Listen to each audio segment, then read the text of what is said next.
Émerveillés tous mercredi, ce match entre le Barça et l'Inter était extraordinaire. Le retour, ce sera mardi sur Canal. Ne manquez pas ce rendez-vous sur Canal Plus Foot à partir de 21h pour le coup d'envoi et 19h50 pour le CCC. La photo de Yamal dans une baignoire aux côtés de Messi pour une publicité a refleuri cette semaine. Est-ce qu'on est en présence d'un prodige susceptible d'avoir une importance aussi grande que Messi dans l'histoire du football? Les gens commencent à dire, voilà, c'est le futur Messi. Je ne sais pas si c'est le futur Messi, en tout cas c'est un prodige, c'est une certitude. Est-ce qu'il aura le niveau de Messi? Je ne sais pas, c'est trop compliqué. Je pense que Messi est à un tel niveau que pour atteindre son niveau, sur la longévité aussi, ça va être compliqué. Mais après, ce qu'il fait, c'est fantastique. C'est à regarder, c'est beau. Il n'est pas dans les stats ultimes, il joue au foot, il donne du plaisir déjà. C'est pour ça qu'on le regarde. Il fait les choses avec une telle simplicité, avec une telle facilité que ça devient déconcertant en fait. C'est cette facilité, parce que du coup j'étais bord terrain, j'étais juste derrière le but de Yann Sommer en première période, donc je voyais parfaitement le show Yamal, et c'est incroyable quand vous êtes à 5 mètres comme ça du terrain de le voir évoluer. Tout a l'air effectivement facile. Et j'ai voyagé avec Clément Turpin, qui était l'arbitre du match, donc au retour de Barcelone, et lui qui a arbitré le match, lui-même me disait c'est déconcertant en fait d'avoir un joueur comme ça. Il ne force pas. Il est gentil, Clément Turpin. Très sympa. Très sympa. Il t'embrasse. Je vous promets, Dante, que je vais pas passer l'émission à vous parler de votre âge. Je vais vous lâcher au bout d'un moment là-dessus, mais surtout qu'il a 58 ans, il faut quand même le dire. Laissez-moi vous dire que il a 18 ans à la Yamal. C'est en gros l'âge de votre fils. Au mois de juillet. Pas encore. Bah, il a en gros l'âge de votre fils. 100e match pro avec le Barça. Vous êtes étonné par ce qu'il fait aujourd'hui? Bien sûr. On voit que c'est un garçon spécial. Parce que, comme Sidney a dit, on le sent que chaque prise de décision, elle est bonne. C'est la correcte. Il joue très juste. On le sent qu'il comprend vraiment le jeu et je pense qu'il fera encore des très très gros matchs par l'équipe du Barcelone. Et il a encore brillé ce week-end, hier soir, avec le Barça. Avec notamment un geste technique assez... Après là où il est à un niveau largement supérieur, c'est son intelligence de jeu. Le Barça qui s'est imposé. Déjà. 2-1 hier, il avait fait énormément tourner Hansi Flick puisqu'il y avait 9 changements par rapport à l'équipe qui a joué cette semaine face à l'Inter en Ligue des Champions. Et on saura mardi si Yamal décroche sa première finale de Ligue des Champions. Ça reste très indécis après le 3-3 donc du match aller cet après-midi face au Celta Vigo, Margot. Et c'est un match rendu important par la victoire de Barcelone hier soir qu'on a vu en début d'émission. Oui, le Real Madrid qui est toujours à la lutte pour le titre, qui n'a toujours pas abdiqué et qui devait gagner pour revenir à 4 points du FC Barcelone. Un but de Lewandowski dans la course au Pichichi, qui est la course au meilleur buteur en Espagne. Et il est désormais à 24 buts. Un but derrière Lewandowski qui est blessé. Donc c'est encore un objectif de plus pour Mbappé. À propos du Real, Rudiger a écopé de 6 matchs après son attitude contre l'arbitre lors du Classico. 6 matchs, mais même pas mal. Il avait lancé effectivement des glaçons sur l'arbitre. Il risquait entre 4 et 12 matchs de suspension. Il a écopé donc de 6 matchs. Du coup, il s'est dit, je vais aller me faire opérer puisque j'ai mal au ménisque depuis plusieurs semaines, même plusieurs mois. Il s'est fait effectivement opérer de son ménisque. Voilà, c'est histoire peut-être de ne pas subir sa suspension. C'est une façon ou une autre de le faire. En tout cas. Et certains trouvent qu'on devrait obliger, la suspension ne devrait pas rentrer pendant une convalescence comme ça. Pas pour tout, mais pour ce qu'il a fait. Déjà, moi, je trouve 6 matchs, c'est pas assez. Ouais. Déjà, première chose, c'est ça. C'est pas assez 6 matchs. Après, là, c'est du foutage de gueule. Désolé, il en profite pour se faire soigner alors qu'il... Moi, ça m'agace. Ça devrait être interdit, en fait. On devrait purger des vrais matchs de suspension. Dans ce cas-là, oui, ça devrait être interdit. Après, c'est difficile à blesser. Malheureusement, ça peut arriver de se blesser. Mais là, c'est du foutage de gueule, carrément. Dans le foot, il ne faut jamais être trop définitif et les trajectoires peuvent changer en très peu de temps. Et c'est exactement ce qui se passe pour Corentin Tolisso. Revenu à Lyon après son expérience au Bayern, il semblait en perte de vitesse. Et voilà qu'il revient à son meilleur niveau, au point de frapper de nouveau à la porte des Bleus. Raphaël Domenac est allé le voir. Ça a été... Retour de Corentin Tolisso. Est-ce que Didier Deschamps doit le rappeler? Est-ce qu'il va le faire, à votre avis? Est-ce qu'il doit? Il pourrait. Moi, mon intuition, c'est qu'il le rappellera peut-être pas. Je pense que c'est aussi lié à des considérations tactiques. Puisque sur le dernier match de l'équipe de France, l'équipe était en 4-2-3-1, avec donc 2 milieux défensifs, et vous avez déjà suffisamment de milieux de terrain défensifs au sein de l'équipe de France. Même s'il joue devant, maintenant il joue presque en 10. Oui, mais là, il aurait vocation, non pas à être à la place d'Olysée, mais plutôt dans les deux du milieu de terrain.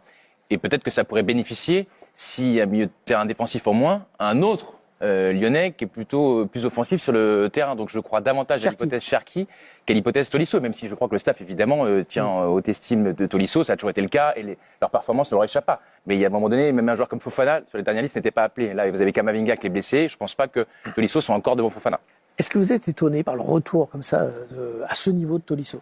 Ouais, ça m'a étonné parce que quand le dit lui-même, il a été très souvent blessé et cet aspect psychologique de la blessure, on le néglige dans le football et je trouve que c'était très fort de sa part d'avoir pris ça en considération, de l'accepter et entre guillemets de résoudre son problème.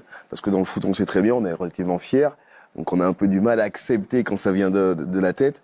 Et là, je trouve que c'est fort ce qu'il a fait parce qu'il a mis peu de temps au final. Il était énormément attendu à Lyon. Il a mis, on va dire, 6 mois, voire 1 an. Et là, il est revenu à un tel niveau que je suis très impressionné. Il a changé beaucoup de choses aussi dans son quotidien. C'est ce que disait Dante d'ailleurs tout à l'heure, c'est qu'il a changé. Il a tout un staff autour de lui. Il a changé sa façon de se nourrir. Il a un nutritionniste autour de lui. Son hygiène de vie, en fait, aussi son sommeil qui joue beaucoup. Et tout ça fait aujourd'hui qu'il est mieux dans son corps. Il connaît mieux son corps aussi. Une petite parenthèse, tiens, pour rebondir sur ce sujet, on a tous noté et salué que les joueurs désormais, quasiment tous parlent en français. Luis Enrique également nous parle à notre micro en français. Ça dit quelque chose non, de ce nouveau PSG? Sans doute peut-être un peu parce que ça a échappé à personne que depuis quelques mois les plus grandes stars sont parties et pour certaines d'entre eux l'apprentissage du français était difficile et il y avait peu de moyens de les contraindre. S'agissant notamment de Messi qui s'est pas inscrit dans la durée et de Neymar. Et là, vous avez des joueurs à qui on fait comprendre qu'il est mieux de parler français et qui ont aucune raison de ne pas être malléables puisqu'ils sont jeunes et en pleine émergence. Donc, je pense que c'est un peu lié. En plus, vous avez un entraîneur qui montre l'exemple. Ça faisait un moment qu'il parlait français, mais il y avait que les joueurs pour le savoir. Et maintenant, on le découvre aussi et c'est assez agréable. Et il y a plus de joueurs français aussi dans l'effectif. Volonté de franciser un peu l'équipe. C'est vrai que c'est plutôt une réussite de ce point de vue-là. C'est plutôt extérieur du terrain. Je pense en termes d'image, je pense que ça leur sert à tous. Ça permet de mieux communiquer, de donner une bonne image de ce vestiaire, de ce club-là qui n'avait pas forcément par le passé. Après, je suis pas sûr que dans les consignes du coach, ça se passe. Oui, quand il est sous pression, dépend peut-être qu'il parle à l'espagnol. Vous êtes mis au français dès que vous êtes arrivé en France à Lille, tout jeune, hein? Tout de suite le français? Ah, tout de suite, j'ai commencé à faire des cours de français et puis au bout de 8-9 mois, je parlais déjà. Et l'allemand au Bayern? C'était un peu plus long, ouais. C'est la langue un peu plus difficile. L'allemand, au bout d'1 an et demi, je parlais bien. D'accord, pas mal, vous êtes pas mal quand même. On va revenir à la perspective du match retour au Parc. Première question déjà, avec ou sans Dembélé, quelles sont les toutes dernières nouvelles?